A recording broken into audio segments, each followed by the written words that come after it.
Nous allons parler maintenant de classe et de la manière de regrouper des données en classe. Lorsqu'il y a de nombreuses valeurs numériques différentes, on peut décider de les regrouper en classes pour faciliter la représentation des données. Prenons un exemple pour illustrer cela. On a demandé à des élèves d'une classe de dire combien de temps ils ont mis à faire un exercice donné.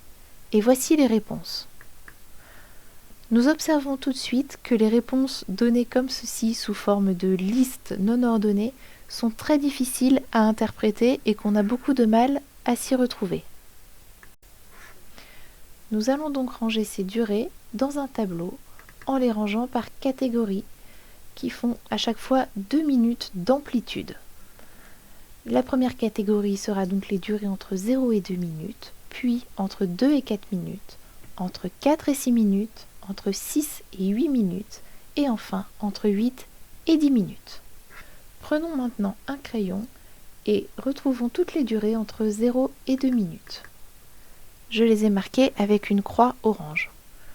Nous voyons ici qu'il y a 3 élèves qui ont mis entre 0 et 2 minutes pour effectuer leur exercice. Continuons avec ceux qui ont mis entre 2 et 4 minutes. J'ai trouvé 3 durées qui sont ici marquées en vert. Vous remarquez que je n'ai pas coché la durée 4 minutes.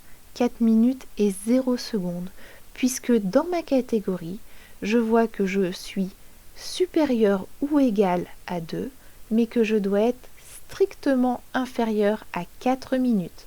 Ça veut dire que 4 minutes ne fait pas partie de la catégorie entre 2 et 4 minutes, mais de la catégorie suivante. Il n'y a donc que 3 valeurs dans cette catégorie. Continuons avec les durées entre 4 et 6 minutes.